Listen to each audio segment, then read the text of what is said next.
When we look back to prehistoric times, we often think of hunters and gatherers who roamed the forests and steppes with bows and arrows. But around 7000 BC, something revolutionary began, something that would change the course of human history forever, the first steps towards artificial irrigation.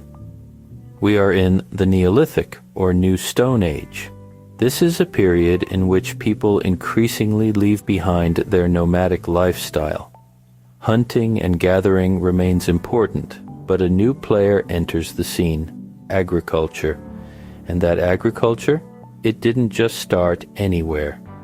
The cradle of this silent revolution was in an area that we now know as the Fertile Crescent.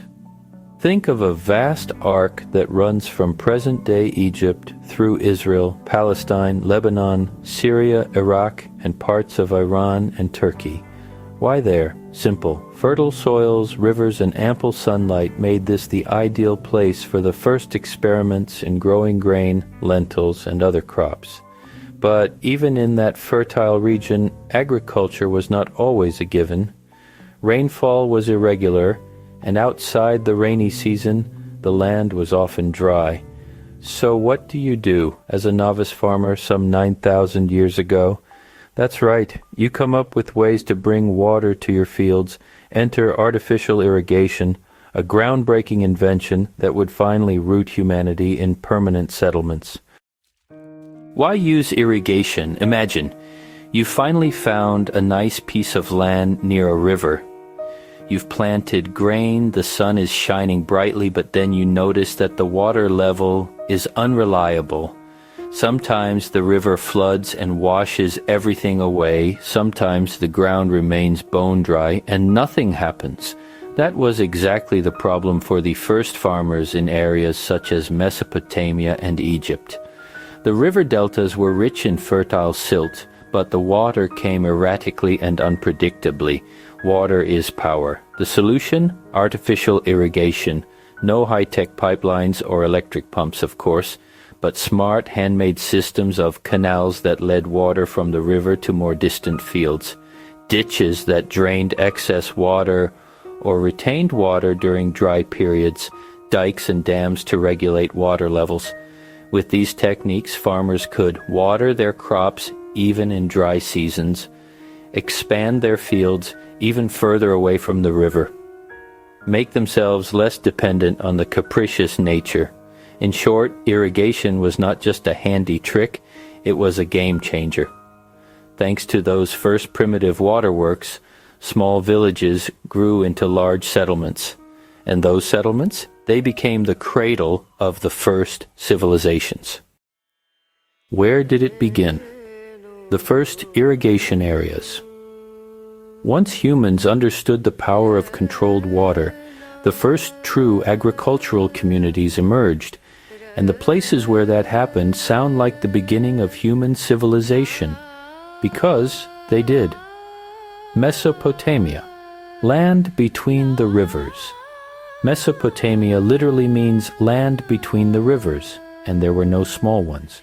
The Euphrates and the Tigris, two mighty rivers that flow through modern-day Iraq. The first forms of irrigation began in this area around 7000 BCE. Simple canals that channeled river water to fields, dikes that protected flooded land, systems to harness the silt-rich water of the floods to create fertile farmland. Why Mesopotamia? The climate was hot and dry, but during the rainy season the rivers swelled. Without irrigation, the land was either too dry or devastatingly wet for months. With irrigation, perfect agricultural land.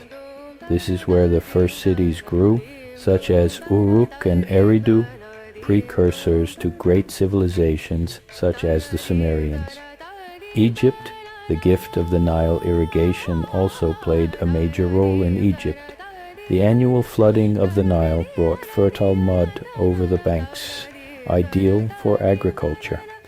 But to really gain control over food production, the Egyptians began with construction of irrigation canals, use of basins to store water, controlling the water level with simple sluices, The famous Egyptian society, with its impressive pyramids and rich culture, would have been impossible without those early irrigation systems.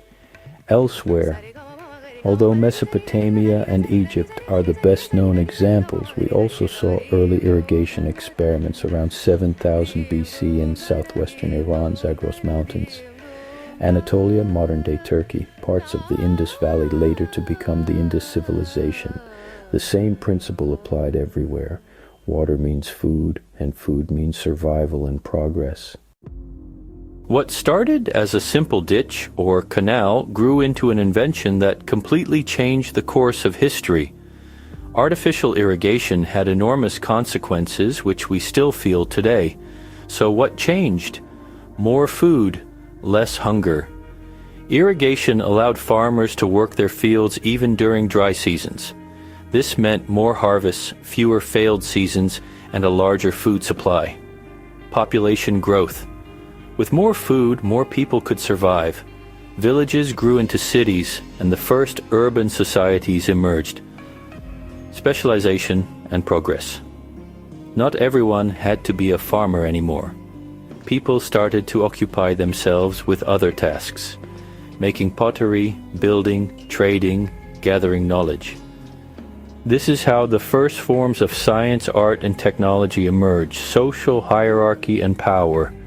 Those who could control the water had power. Leaders, priests, and later kings oversaw the irrigation systems.